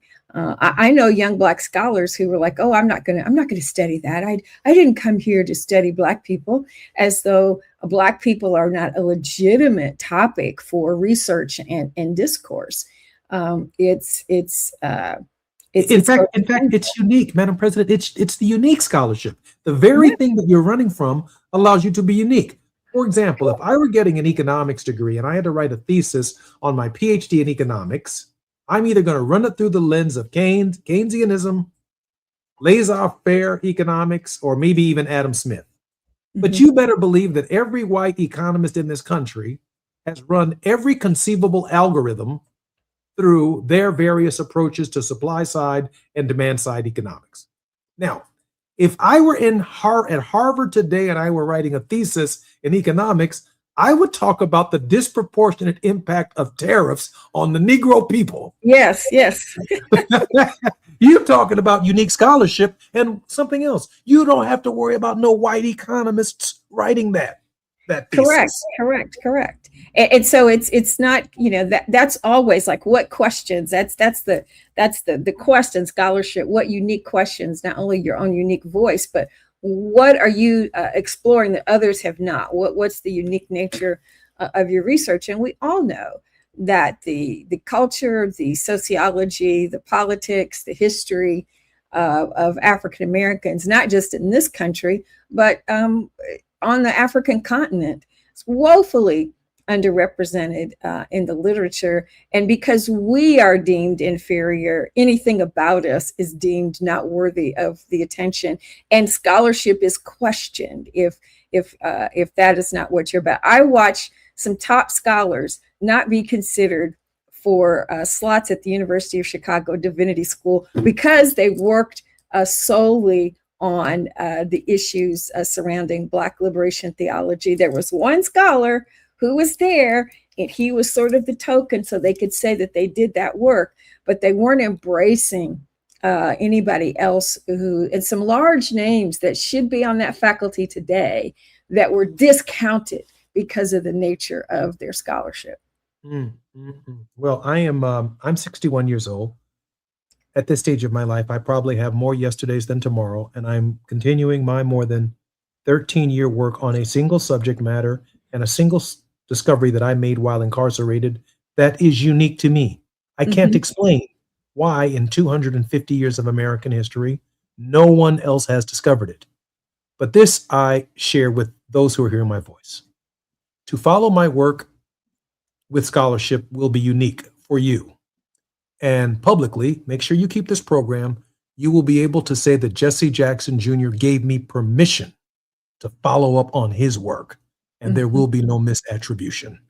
I'm Jesse Jackson Jr., listening to the Jesse Jackson Jr. Show on KBLA Talk 1580. We're having a conversation with Reverend Terry Hoard Owens, who is a scholar. She's not only the general minister and president of the Christian Church, Disciples of Christ of the United States and Canada, she is also the second woman to lead a major denomination. And since her election as a person of color, Reverend Hoard Owens' ministry actively reflects the disciples' priority of being an anti-racist church.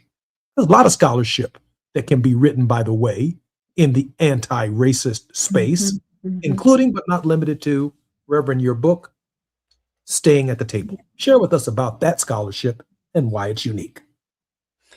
It's unique not only because of the lens that I bring to it, but in a position that I hold where I can call people to be accountable to the very priorities that we have set for decades to be an anti-racist church, and grounding that both in biblical understanding, but also in a theology that reverences every human being as being made in the image of God, and all the changes that we're working on. If that's who we say we are, so I say be the church we say we are. If we're truly an anti-race church, then we have to take that seriously, acknowledge the dearth of real stories and history about people of color in our own church, and recognize how the church has been complicit. But there's a theological and a spiritual set of pillars that we need to embrace in order to free ourselves from that historic racism. And that's really what the book is about. Very proud of that book. We'll talk more about it when we come forward. And just before we do, I do want to say this. God has given each and every one of us something unique, something that is not plagiarizable. If we identify and find that inner voice, that inward force, you are authentic and you are unique. And that work belongs to you. And if you don't do it, no one ever will. I'm Jesse Jackson Jr., listening to The Faith Not to Fall with Reverend Terry Hord Owens. More on KBLA Talk 1580 when we come forward. It's afternoon drive time with Jesse Jackson Jr. Only on KBLA Talk 1580.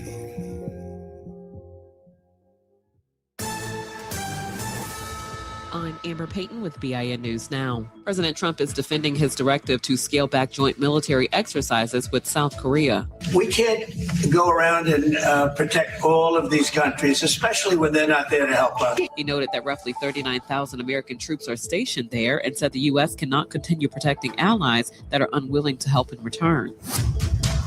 Authorities are searching for a Black inmate who removed his GPS monitor and escaped a Los Angeles County reentry facility. 28-year-old Dejon Snell was last seen Sunday near Grand Avenue and 37th Street. He is serving a 6-year sentence for carjacking and robbery. And the Tupac Shakur murder trial is underway in Las Vegas. Prosecutors say Dwayne Keefe D. Davis helped arm the shooters, while his defense calls the case fiction and disputes details tied to his book. Davis faces life in prison if convicted. Get BIN News Now on demand 24/7 on the iHeartRadio app. Think It Up is an initiative to activate student-powered, teacher-led learning projects. Students and teachers, how can you spark great learning experiences in your classrooms today? Join at thinkitup.org. Is this the tackle? This is the KBLA Sports Minute with Ray Richardson. I'm a bad man.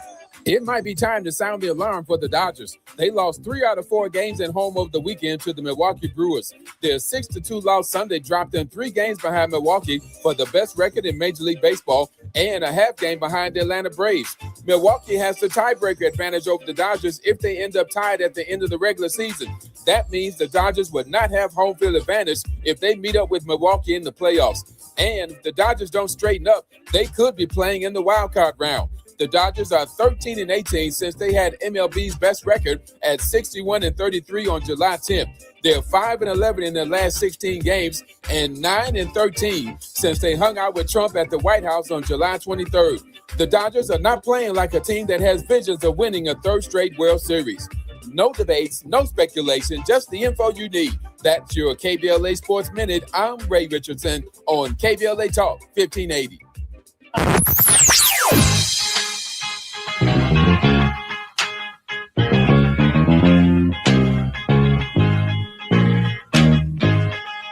This is KBLA Talk 1580.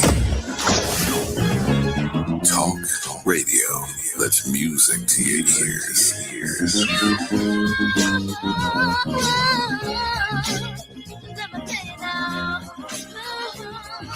We're unapologetically progressive. KBLA Talk 1580.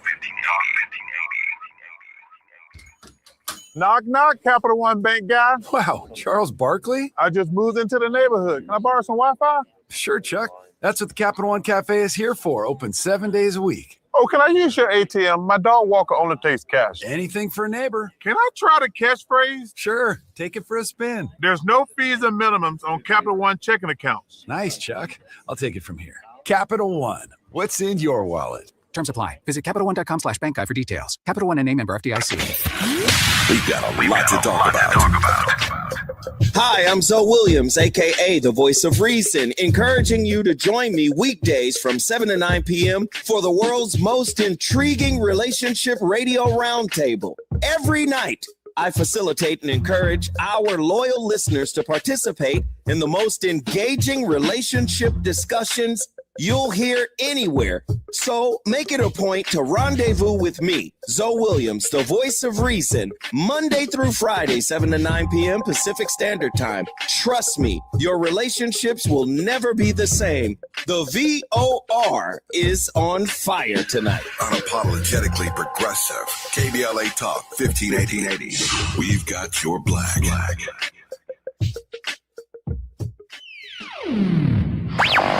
All I need is one mic. With the KBLA Talk 1580 editorial, I'm Dionne Raymond, Justice Correspondent and host of the Justice Files. For years, LA City Councilman Curran Price has served his district. And for years, he's been under a legal cloud which, frankly, looks thinner every time it's tested in court. Last Friday, a Superior Court judge refused to throw out the corruption case against Price. That's true. But listen to what the judge actually said while doing it. Judge Larry Paul Fidler called this not a great case. Not our words, his. Price's attorney, standing right there in the courtroom, said it plainly. In denying our motion, the court acknowledged that this is not a great case. We agree. Now, that's not a ringing endorsement of a prosecution. That's a judge saying, essentially, there's just enough here to send it to a jury. Barely. The ruling itself says nothing about guilt. It's not proof of wrongdoing. What it is a low bar, cleared by a thin margin, on evidence the court itself has called circumstantial. Councilman Price has pleaded not guilty. He denies the allegations. And after 3 terms representing his district, he's term limited and on his way out of office, regardless of how this case ends, which raises a fair question. What exactly is served? By dragging a longtime champion for working families in South Los Angeles through a trial that even the presiding judge doesn't sound confident about. We're not saying elected officials should not be held accountable. They should. But accountability means something different from a prosecution that struggles to convince the very judge overseeing it. Curran Price deserves his day in court, and he deserves the presumption of innocence any one of us would want for ourselves or a loved one, especially when the bench itself has doubts. With a KBLA Talk 1580 editorial, I'm Dionne Raymond, Justice Correspondent and host of the Justice Files. As always, we welcome your feedback. You're listening to Jesse Jackson Jr. on KBLA Talk 1580. The Jesse Jackson Jr. Show. The Jesse Jackson Jr. Show. The Jesse Jackson Jr. Show. The Jesse Jackson Jr. Show. King Quality drops the beat. Come on and talk with me. Come on and listen to me. Come on and talk with me. Come on and listen to me. KBLA Talk 15. I'm Jesse Jackson Jr. Welcome forward to the Jesse Jackson Jr. Show on KBLA Talk 1580. We are very fortunate right here at KBLA to have Reverend Terry Hoard Owens, the General Minister and President of the Christian Church. Reverend Owens, welcome forward to the show. Thanks. It's always good to be here. Our producer has a really, really interesting story that she wants to bring forward to those of us who are listening on the West Coast on the 405, the 101, the 5, the 10, the 118, or the 110. And I'm very much interested in Reverend Terry Hoard Owens' perspective on this. Let's roll this tape. Make that site a memorial, a place of dignity to recognize these young men. Phyllis Hammond found out last April that her uncle, Amos Hammond, was buried in this long-forgotten graveyard in Prince George's County. His grave marked only with a cinder block, and at 18 years old, he was among the hundreds of black boys buried this way on the grounds of a state-run juvenile detention facility. It's heart-wrenching. It's heart-wrenching. The graveyard is in Cheltenham at the former House of Reformation, a segregated state-run facility for boys dating back to the 1800s. There are some headstones that are in disrepair, and many of the graves appear to be unmarked. Hammond has her uncle's death certificate showing he died in 1921 at the House of Reformation. The cause, acute peritonitis, which can lead to a life-threatening infection. They try to have a good reasoning for most of the deaths that happen there. And, questionable, very questionable as to how these young men died. And especially when you're looking at over 300 and some young men. Hammond described how she felt after visiting the graveyard for the very first time. Gut-wrenching. I cried. It inspired her to act, and now she's sitting on a newly formed state commission to study who the boys were and how they died. The group will make recommendations to the governor. Hammond wants to be a voice for the families. Make that site a memorial, a place of dignity to recognize these young men, to bring awareness to the lives that they lived in that facility and how they died in those woods. Maryland Attorney General Anthony Brown chairs the commission, which met this week for the first time. They were beaten, vetted, forced to labor. They were denied an education. They were malnourished and medically neglected.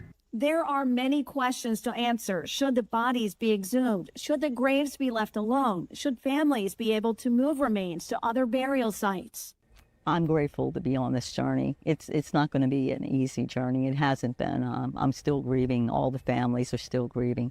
But I'm just so thankful that this has been revealed. Madam President, I think it was James Baldwin who said that the Negro in America wakes up every single day in a constant state of rage. Mm-hmm. From the moment that we're born, we're fighting for justice. Most of our lives, we're fighting for some form of justice, fairness, and equality. And now in the state of Maryland, even fighting for justice for the dearly departed. This struggle that we're in, Madam President, is almost a curse. It follows us right to the grave, Madam President. Yes, it follows us right to the grave, and it's another historic example of the huge loophole in the 13th Amendment that eradicated slavery except as a punishment for crime. And what is crime and how we treat particularly young Black men in particular. You heard it there, things that are still going on in correctional institutions and detention centers today. No access to education, no medical attention, poor living conditions, inhumane living conditions. How do 300 young men in a juvenile justice facility, how do they die? 300? What are they doing? How it boggles the mind. It makes absolutely no sense. But historically, the majority of society has accepted this because, again, we have dehumanized and considered Black lives as being inferior, almost animalistic. And so these young men, I mean, we're just now even getting to the point where we're thinking about the Indigenous children that were sent away from the age of 5 to live in boarding schools. And Canada's far ahead of the United States in doing that. But the same thing happened with Indigenous kids. They could die in these boarding schools and no one would report it. They certainly wouldn't report why it happened. Records we know were fraudulently recorded. And I, like Ms. Hammond, have no reason to believe that the death certificate information is any more accurate. We just can't trust that. We know that these young men were disrespected and treated as literally as animals who were just there to work. So that has continued to be sort of the culture of most of our institutions of correction in the United States. Black men and even anybody really in a correction were treated mainly than they should be. The very idea that we can get away with it because there's no other legal ramification or legal guardrail up to keep us from doing this. And Black people are always at the bottom of this poll. Madam President, I understand that the governor, who obviously is African American, the first African American governor in the history of the state of Maryland, an African American attorney general, have obviously established a commission to look in the appropriate ways of how to honor these young men who died under these circumstances. But in a real sense, of all of the governors, even the governors pre-Declaration of Independence of the Maryland Territory, and those after the Constitution, when Maryland ultimately became a state and part of the Union, no governor has seen fit to uncover what Governor Wes Moore has seen to uncover, along with the Attorney General of that state, both African American. And in this moment, our vote really does matter on the question of justice, because when we get in these positions, there are things that we get to expose, that we get to uncover, that would normally remain, if you will, hidden figures. Absolutely, because society allows it to be ignored. the quote unquote norms of white majority society allow it all to be ignored. And so unless we're speaking up and demanding, and I couldn't agree with you more, that we need to vote in every election. I don't care if it's just the dog catcher on the ballot.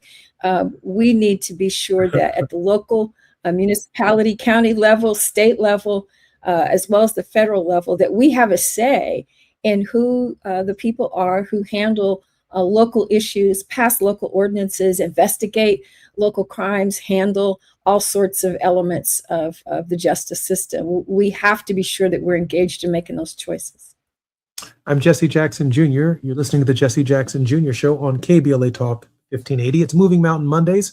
We are in the Faith Not to Fall with Reverend Teresa Terry Hoard Owens, General Minister and President of the Christian Church, Disciples of Christ in both the United States and Canada. When we come forward, a couple more questions of Reverend Terry Hoard Owens, and of course, her word of hope. More on KBLA Talk 1580 in just a moment. While you're stuck in traffic, we can at least bring you up to speed on the news of the day. You're listening to Jesse Jackson Jr. only on KBLA Talk 1580.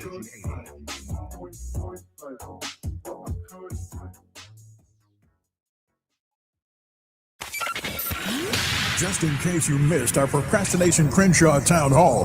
My name is Bronwyn, and I've been in this neighborhood for 65 years. All righty. I was raised here, right on Crenshaw Boulevard. Ancestry, legacy, everything. No parking. In regards to our elderly, in regards to trying to get from one end to the other, 48th and 50th Street is a dead zone. You got to get off the bus and you got to make your way down in the middle of the block. I'm right across the street. I understand one of the things. I am happy to see you guys. I've been in too many meetings where you weren't there. I understand those who own the buildings and your properties. I understand those who rent from you. Here it is. Why can't we invest in each other? Making sure they follow through. We're KBLA Talk 1580.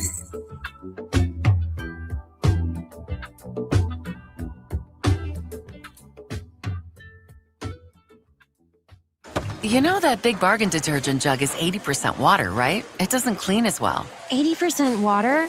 I thought I was getting a better deal because it's so big. If you want a better clean, Tide Pods are only 12% water. The rest is pure, concentrated cleaning ingredients. Oh, let me make an announcement. Attention shoppers, if you want a real deal, try Tide Pods. Stop paying for watered-down detergents. Pay for clean. If it's got to be clean, it's got to be Tide Pods. Water content based on the leading bargain liquid detergent. Back to school starts now. Get long-lasting battery life on the Dell XPS laptop powered by Series 3 Intel Core so you can work from anywhere. Now starting at $699 with exclusive student pricing starting at $599. Complete your setup with savings on select monitors and must-have electronics and accessories. Limited time deals and free shipping on PCs and more await you at Dell.com/deals. That's Dell.com/deals.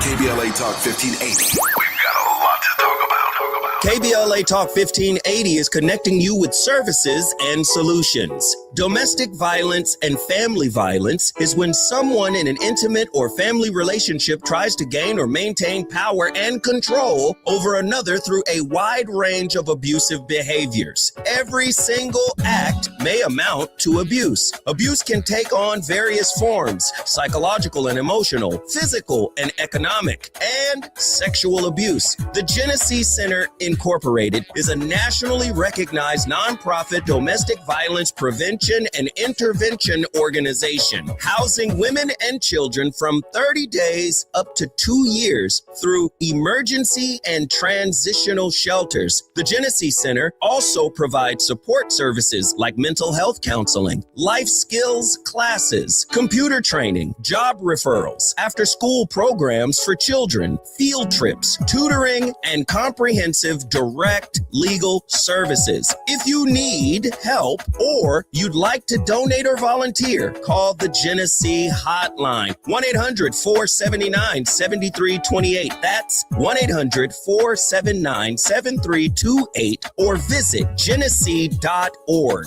Everyone has the right to be safe. This is a community call to action from KBLA Talk 1580.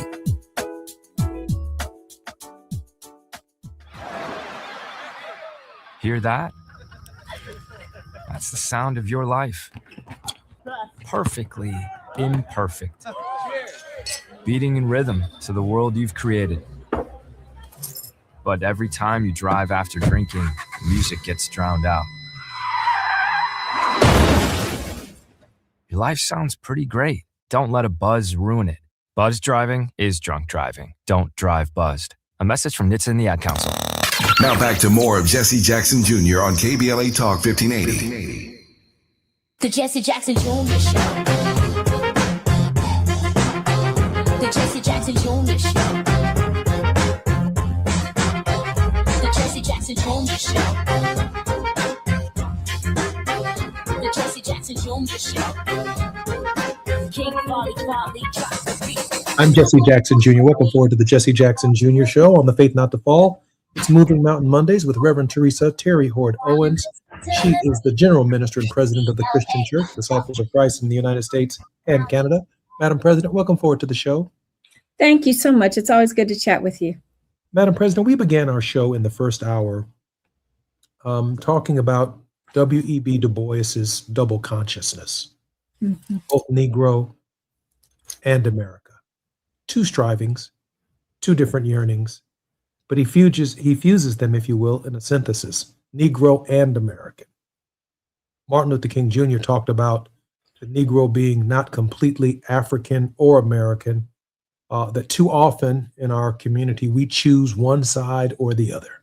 We all in on the black question. Or, which we're seeing from increasingly MAGA Republicans, they all in on the American question to the exclusion of the black. And Dr. King argues that there is a hybrid, that there is a synthesis in our accountability, in a real sense, an obligation to both.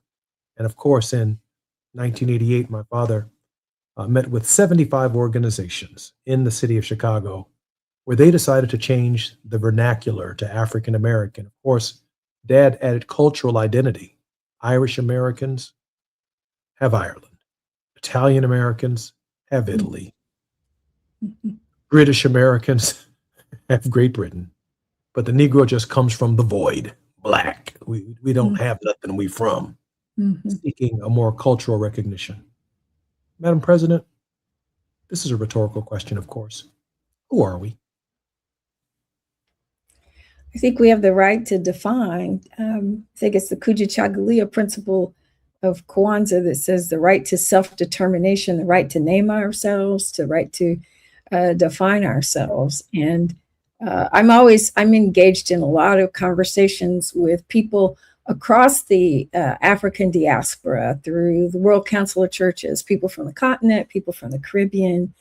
And I'm glad that in that community, all of us refer to ourselves as Africans and people and Africans in diaspora, so that there's some common understanding that we're all from the same place. But it is a unique set of identities in the United States of America, because the very things that most Americans have always been able to claim have not been available to us. And yet no group of people has put more stock in the Declaration of Independence and in the rights given in the Constitution. No one has had more faith and demonstrated and fought harder to make that promise more of a reality. It's sort of like Black folks, they use the Bible against us, right?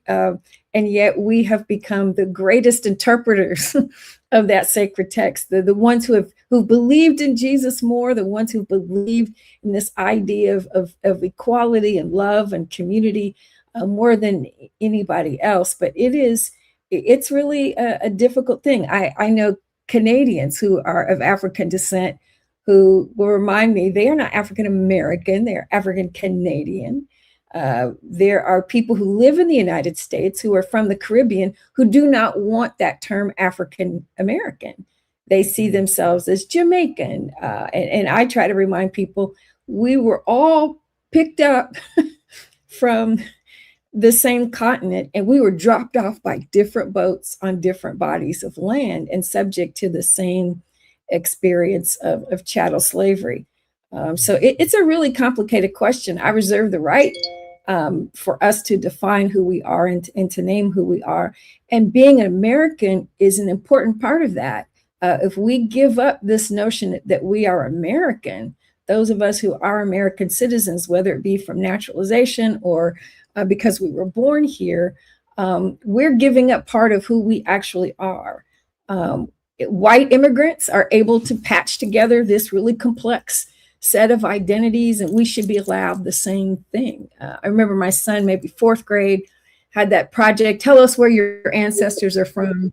And I had a long conversation with the teacher to explain to her the difficulty. We didn't have Ancestry DNA or 23andMe then. I had no idea of where my African heritage was. And with only 2 Black kids in the class and a white teacher, spent a lot of time with her trying to explain the difficulty of my son being able to participate in this exercise. And we finally settled on a project that allowed him to talk about the roots of the community that I'm from in Indiana, which does take us back sort of pre-antebellum. But it's when we start defining what American is, that's what Christian nationalism is all about, right? You can only be a certain kind of American if you're a certain kind of Christian, and if you look a certain way, and if you're from certain you're not from certain S-hole countries, as Trump likes to say. We've got too many people trying to define what that means and not living into any of what the history that you've studied and written so well about tells us about what being American actually is. I've been struggling a lot with this, especially from a faith perspective, because I wrote an article for myself recently called "The Book That We Love Was Written in a Cell." And that's true from Genesis, the story of Joseph, all the way to John the Revelator on an island called Patmos. And maybe because we wrap Joseph up in a coat of many colors and tell that story, that we forget about the hole that he was in. Right. Or maybe because we have visions of the future, maybe even prophetic visions ourselves, we don't realize that John the Revelator is in prison. And then we go right down from Genesis to Revelation, and we hear the stories, including but not limited to the indictment, the conspirators who were not allowed to testify because they denied even knowing him, to the betrayal and the cooperation with the government of Judas Iscariot, to the death penalty of Jesus of Nazareth. The perspective of the incarcerated are part of this process. And maybe, just maybe, the person who is sitting in the back of our churches, for whom the book was written in a cell, that they should be brought to the front of the church and sit in the front pew, because their amen is different Their than amen is everyone who hasn't been through something. Yeah. Madam President, about 2 we words, 2 minutes of our final word of hope, and whatever your thoughts are sufficient for. Sure. To your point, I was in Cane Ridge, Kentucky, the site of the big 1801 revival that ultimately led to the movement that we now call the Christian Church Disciples of Christ, and pointed out the reality of what would have been present, both enslaved and free Black persons, all of whom were sitting in the balcony, clapping hands, shouting, rolling on the floor, being slain in the spirit. And my point to them is history. What does Malcolm Gladwell say? History without context is mythology. And so the history even that my church feeds itself forgets the reality that there are still people, this idea of the Great Awakening revivals as being this bizarre kind of thing. There are people for whom that is a real part of their culture. But because the frame that we use on it is so Eurocentric, we deny the reality of what God has created. And if we deny that reality, we can't really follow God and follow Jesus as was intended. So as a Christian minister, truth-telling, Walter Brueggemann said, is the emancipatory vocation of the church. So I'm all about truth-telling in any environment where I can speak to that truth. And America has to return to truth-telling. Madam President, I don't know anyone who tells it better. So grateful for your participation. I'm Jesse Jackson Jr. We've been in the Faith Not the Fall with Reverend Terry Hort Owens. Madam President, we appreciate your contribution every week. Thank you. Looking forward to seeing you next week. More on KBLA Talk 1580 when we come forward. I'm Jesse Jackson Jr. on KBLA Talk 1580. KBLA 1580 Santa Monica.